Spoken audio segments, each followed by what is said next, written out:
why so many of you are dealing with a club face that's way too open in the bunker and your flop shots. It's simple. Every instrument known to humanity, built by humans for humans, apart from a push broom, is designed handle first in mind. So if I'm doing a tennis serve, the handle comes through first. If I'm hammering nails, the handle comes down first. If I'm going fishing, the handle comes through first. Golf, no exception.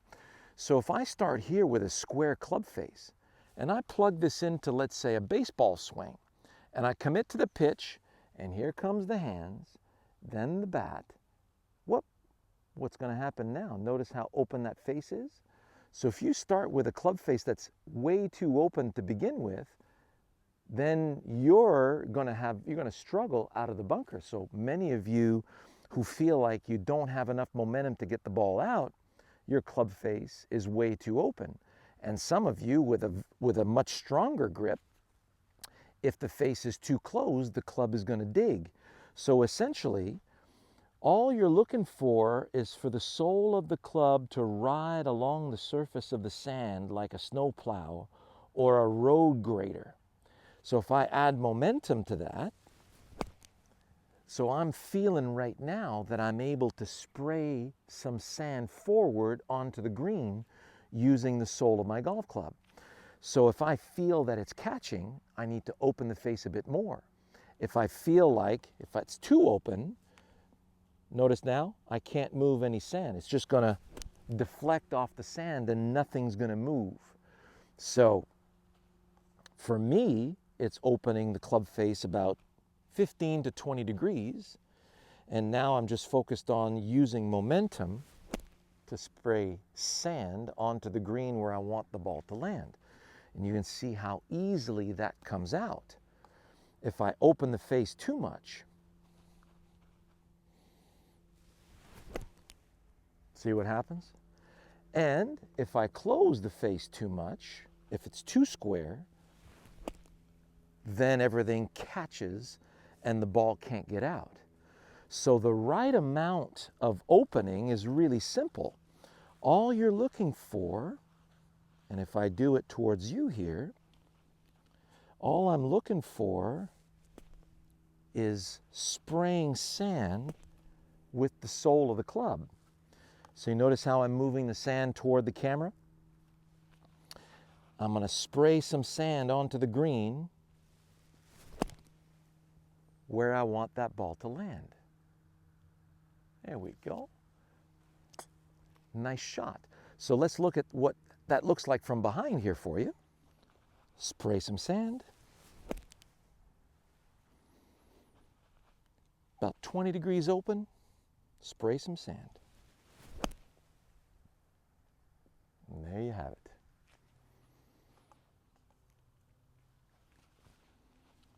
Spray some sand. Oh, that'll be good. Just a couple of feet past the hole. So if I want to go a little further, then I'm just going to spray the sand farther. So let's say I wanted to spray the sand to the other side of the green. So I'm going to need more momentum. And that's just getting to the fringe on the other side of the green. And if I want to just pop it just over the fringe here, I'll pop it just out of the bunker onto the fringe. All I want to do is spray some sand onto the fringe. Just like that. Cool stuff, huh? So, it is. It's fun. So, if the face is too open, if the face is too closed, it tends to catch and it tends to run out. Now, if I had a ball that's way too plugged into the sand, all I got to do now is use my road grader. So I'm going to turn that in and I'm going to create a nice trench. So notice how my wedge is creating, I call this the Moses, because I'm parting the sand, the Moses shot. So I'm just going to spray some sand. My face is about 70 degrees closed, which means at impact it's going to be about 45 degrees closed. And I'm going to send some sand onto the green. Here we go. See how that ball comes out so nice? So it's going to come out with a little bit of topspin, but it's extremely easy for it to come out. If you don't close it enough, at impact it'll be too square and it's going to catch and it won't come out for you.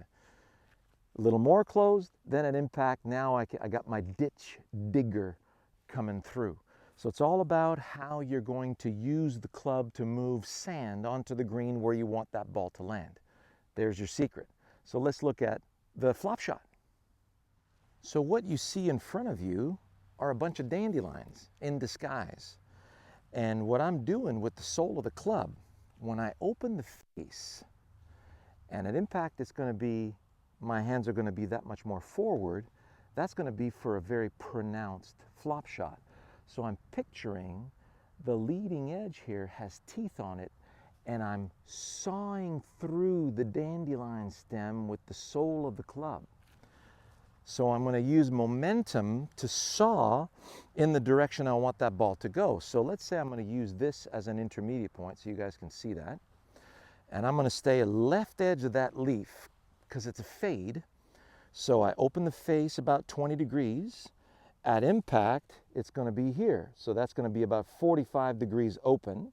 And I want to saw through the stem to the left of that leaf. Here we go.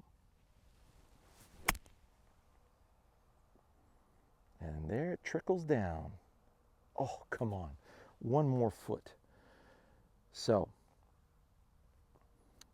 whether it's slightly down or slightly up, if it's too far up, then you want to be very, very careful about how much you open that face, because, see, if I'm sitting way up in the rough here and I open the face too much, watch what happens. See how the ball doesn't move at all? It just stayed right there in its spot. So I open it a little bit less, cut through the stem.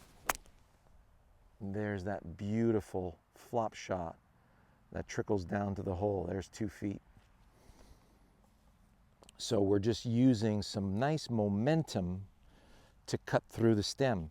So even if the ball is sitting down in the rough, that's fine, as long as I'm using momentum to cut through the stem of the dandelion. So I'm seeing the stem, cut through the stem. That came right out, and I just peeled that out of a divot. So let's look at it from down the line. So there's my leaf. There's my stock flop shot. I'm staying left of that leaf. See that? So look at my momentum. See the blur? I want to keep the blur of my club moving left of the leaf.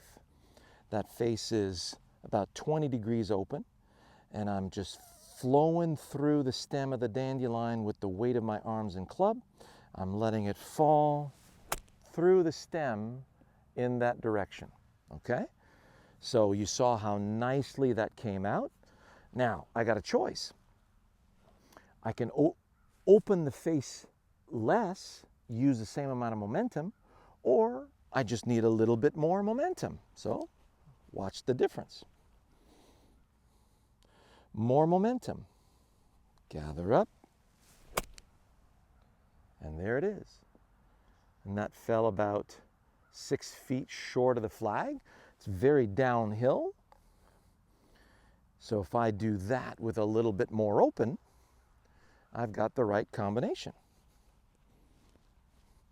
See my stem. Gather. Cut through the stem. Oh, yes. Get in. Ooh. Hit the hole. How fun is that? So if I'm there in a divot, I'm cutting through the stem to the left of that intermediate point. Watch me. I can see the stem of the dandelion. My eyes are between the leading edge of the club and the ball, and I'm feeling momentum cut through the stem. See how that came out? Just a little more momentum, because this is fresh turf that was just, it rolled out, so it catches a little bit more than usual, but a little more momentum through there, and that would have been absolutely spectacular. You saw how that came out. It came out brilliantly, okay? So there's, a little lesson in dynamic face open. What you see at address is not what you get at impact. And you definitely don't want to go club head first. We don't want to be cutting through bamboo shoots like this. It's cut through. So beginning of cut, end of cut, and the release is over here. So when I'm letting it fall through, peak speed is out here, through the cut. It's always hands forward first. All the best.